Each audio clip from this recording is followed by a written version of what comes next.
Welcome,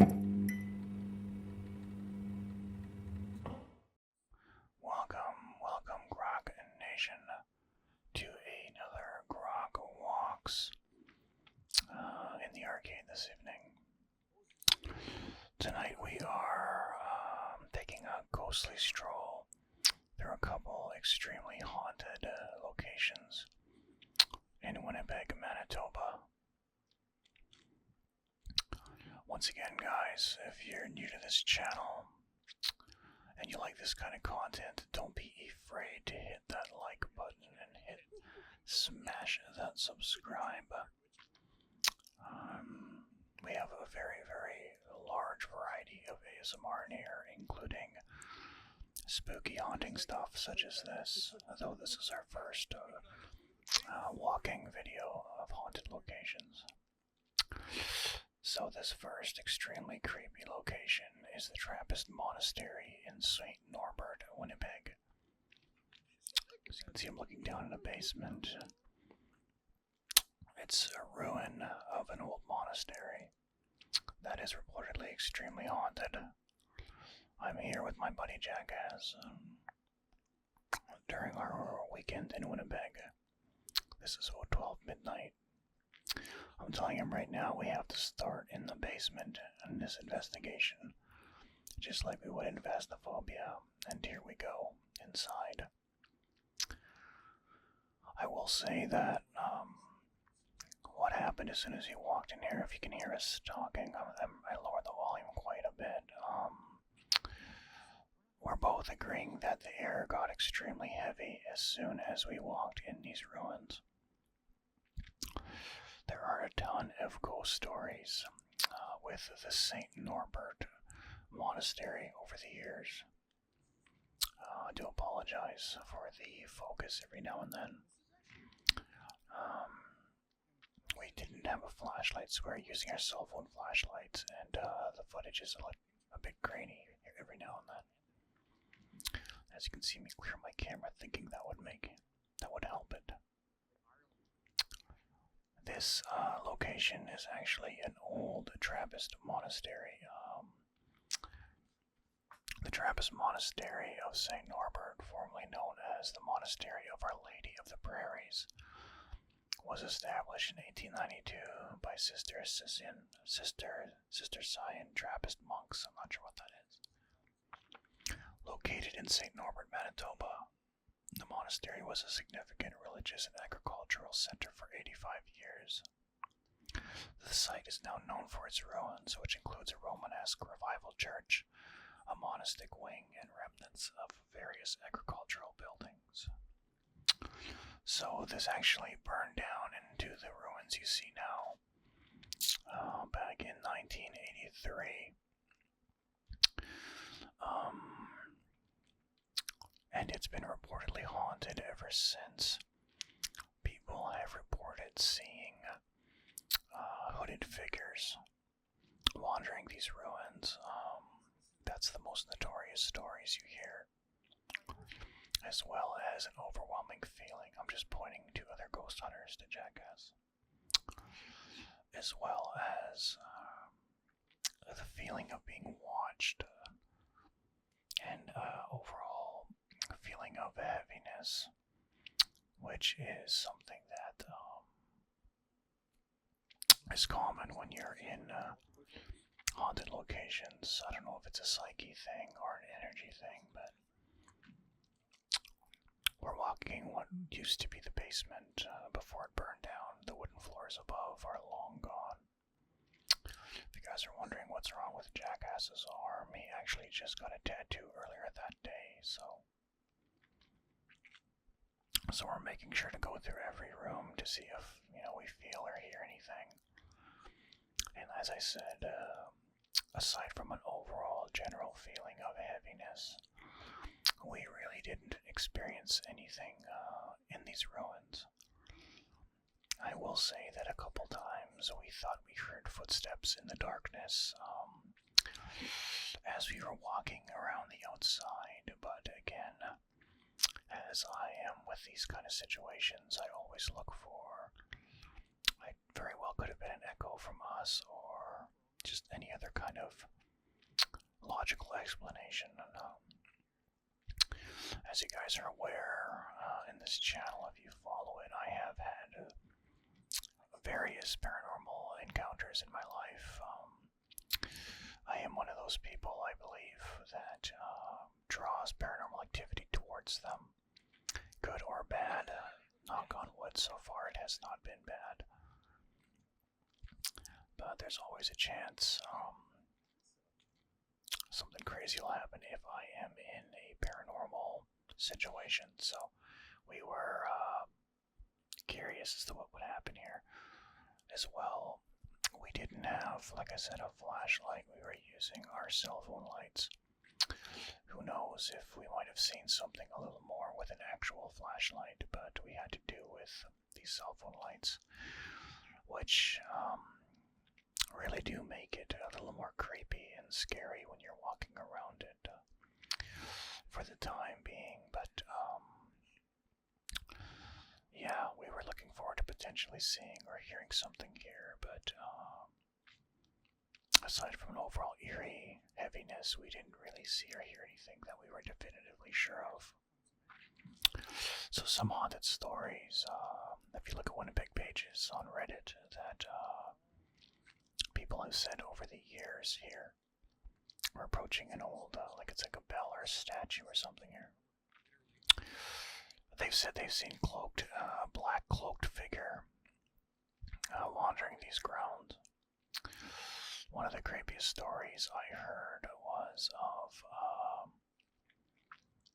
a bunch of people that were here late at night a few years ago, and they were smoking marijuana and just hanging out here, and they swore that they seen a black cloaked figure in the woods. This was quite early in the evening, in the bushes that surround this monastery. And the cloak disappeared into the bush right before their eyes, and they left immediately. Other stories include of people walking in the ruins like we just did and looking up on what would have been the first floor and seeing a cloaked figure standing there looking at them, which would obviously cause them to run away in panic and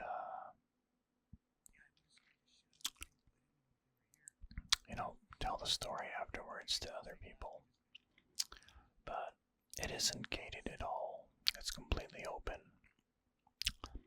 Like I said, we are here at midnight, and I told Jackass we should have came at 3 a.m. Maybe there would have been more activity then, as that is the devil's hour, and paranormal activity spikes at that time of day. So unfortunately we didn't, and like I said, we didn't bring a cam or a flashlight either, which I regret now in looking at this footage. I 100% at the very least would have went and bought a flashlight at Canadian Tire had I known we were going to do this venture for sure, but I wasn't quite sure we were going to actually do this. So I originally wanted to find, there's a haunted barn, I believe in south of Winnipeg, about 40 minutes out of the city, in a little blank and you missed it town. It was a little barn that the locals swear is extremely haunted, and that was my original plan, to do a walkabout there. We're just at the very front of the monastery here. But for whatever reason, I just could not find it at all. No matter what I searched, I saved it somewhere on my social medias, and I just couldn't find it, so it was very disappointing. I do want to go take a look at that barn as well. It's a decrepit ruin of a barn that used to be a church. So when I googled haunted churches, this one and the next one we're going to investigate are on here, and they're both notoriously active with paranormal activity. So yeah, so this is the St Norbert Monastery. The next place we are going to venture is in St Andrews. Again, a borough outside of Winnipeg, going towards Selkirk and just past Lockport, I for right before Lockport. But here's one more look at this eerie monastery. I don't think those are orbs flying around, guys. I really think those are just the bugs. It was a really hot night here in Winnipeg, so let's get to this other haunted location in St Norbert.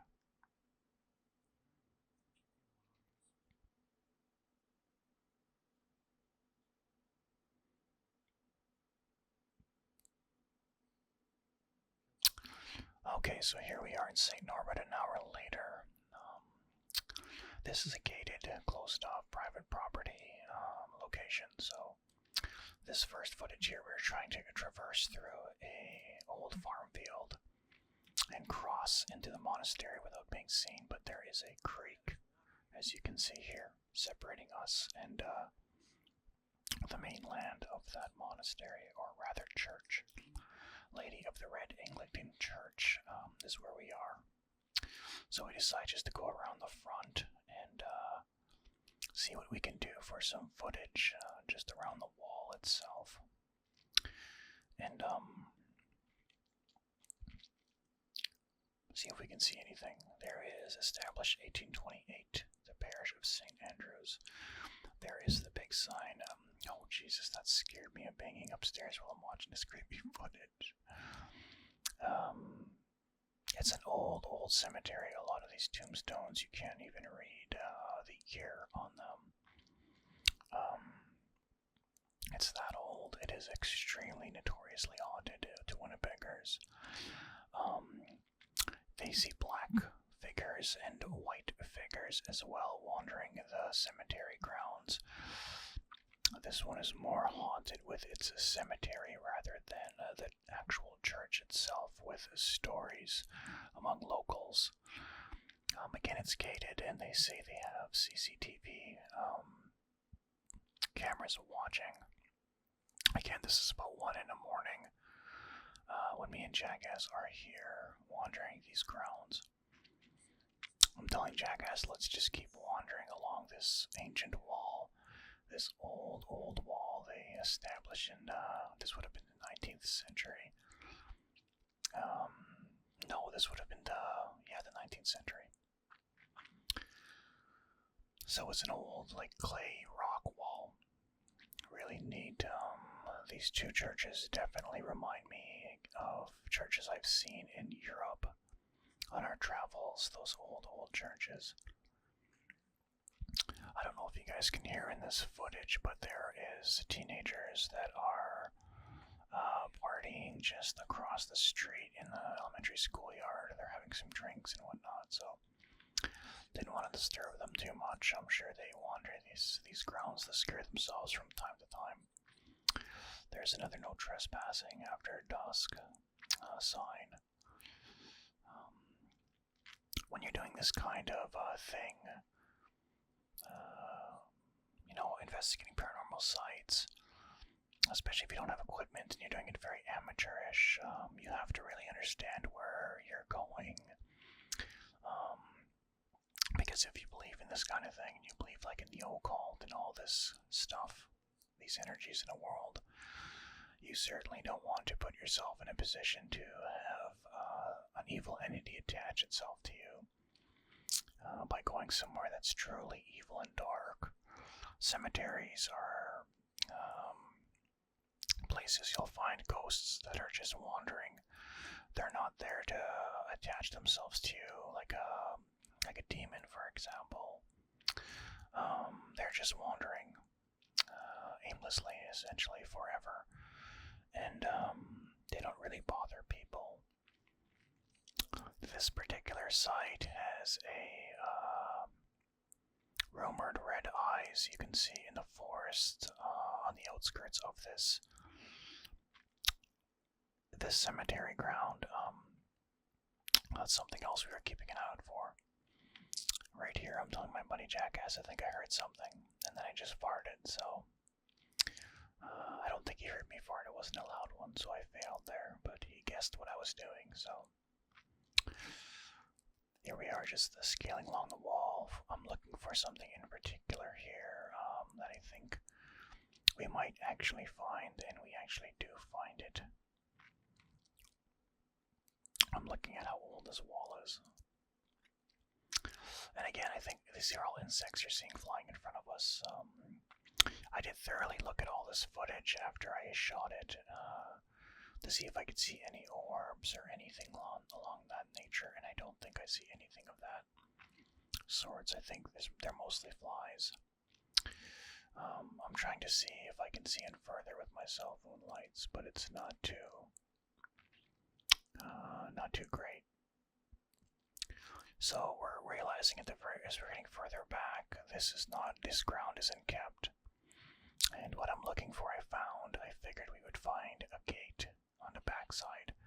And this one does not have a lock, so we are going to open the gate. And if a policeman comes around, which I doubt they were going to come around, we were just going to tell them that we actually just came across this gate and opened it and walked in. There's no trespassing signs back here, so we could plead ignorance. I'm sure these local cops deal with things like this all the time, and they would probably roll their eyes and say, okay, well, get the hell out, you're not supposed to be in here, but my buddy Jackass is really keen on seeing the inside of the church. I told him it's an active church, it's not going to be open. So here's the tombstones. I mean, look at how old these are. They don't have any numbers on them. They are so old. And again, I'm trying to not step on the graves themselves. I'm sure most of these people that have passed on in this old cemetery are no more than dust now at this point, but still, what we are finding here, wandering this place, is that the old is mixed with the new in some situations. So there are some newer tombstones here, which I informed Jackass I do not want to bother, because that to me seems a bit disrespectful. You know, they're just recently been laid to rest there, so we avoided them. These lights you're seeing right here are the little lamps and everything people have put on them, because they've been recently passed away and they got flowers and everything there, so I'm like, we're just going to avoid that part and, you know, stick to these old headstones that we're coming across here. I think he actually turned his light off. He was afraid police or someone driving by would see lights and call the police, so I think my light's the only light that we're getting light from right now. If the sound is loud enough, you guys can definitely hear those teenagers right now. They were getting really loud at this point. Look at how old this tombstone is. It actually cracked. Yeah, very, very old. If there was going to be paranormal activity in a cemetery, it would definitely be in a cemetery just like this. Yeah, there's a lot of stories from locals about seeing, like I said, black figures and white figures walking among this cemetery. And as I said, red eyes peering at them from the bushes is a very big story locals always tell. I was never a big believer of the eyes stories with people claiming glowing eyes of any kind until my friend Darren actually told me a story about seeing green eyes coming out of a haunted house in his neighborhood in Swan River when he was 18, 19, and he never forgot it. And where it was the eyes were glowing from was where it would have been from, you know, at least something standing like a human or whatever. It wasn't from like the ground where it could have been reflections of a cat's eyes or something, is what he was saying. So my friend Darren is not one to lie about something like that, considering he doesn't really believe in the paranormal. He can never explain what he's seen that night at that haunted house. So I've been, over the years, ever since I heard that over like 10 years ago now, I kind of take those claims a little more serious now. So yeah, red eyes wouldn't be out of belief for me. So we realized when we opened it that it needs to be lifted again to reach it. And I said, well, just leave it out and we'll just lean it on there. Some poor groundskeeper can fix that tomorrow. Sorry if you're watching this video, groundskeeper, of Lady of the Red. Okay, so here we are making our way across the front again. I want to get one nice shot of the front, and there's a little bit more of the cemetery to the left. There's a nice red river right next to this church. That river runs all the way through all the little communities going towards Winnipeg, and it obviously runs right through Winnipeg. If you've never done a river tour, I definitely recommend it. It's gorgeous. Me and my wife actually sea-dooed on that river to Lake Winnipeg last summer. So there's a shot of this creepy church. Obviously, the other haunted location, or probably the most popular, famous haunted location in Winnipeg, is of the haunted old hotel, the Fort Garry, which again I'd stayed in before and had no issues with until my March 2020 trip, or March 2021 trip there. I've discussed that in my personal ghost stories. If you guys want to hear that story, I am 100% convinced that the place is haunted, given my experiences that happened in one single day. An incident that happened during the day, and then an incident that happened in the evening. So my business owner friend, who owns a goddamn business in the town we live in, decided, you know what, we came this far. He was quoting Mike's situation. We didn't come this far just to come this far. So he was thinking about coming back. He wanted to go see if the church is open because he wants to look inside. He was thinking of coming back, and I was the devil on his shoulder. And I said, while you're over there, you might as well try to open it. And now I'm laughing, thinking, could you imagine if he got arrested over something so stupid? And it got out that, the Domino's owner of our town was trying to break into a church in St. Andrews, Winnipeg. It would have been so fucking funny, but it was locked, of course, because I told him it's an active church that's still being used today. There's still baptisms and marriages here. This building right here actually is a coffee house, or like a tea house right here. You can buy coffee there, apparently. So yeah, it's very active in the community, but unfortunately for us, we didn't see anything here at night, so that's going to be it for this, the ghostly walk, though, Grocknation. I hope you guys are enjoying your summer thus far, and if you're going to be going on these type of walkabouts, like I said, just stay safe. And with that being said, I hope everybody has a great day, great night, whatever it may be, and peace out. Peace out, peace out, peace out, peace out, peace out, peace out, peace out.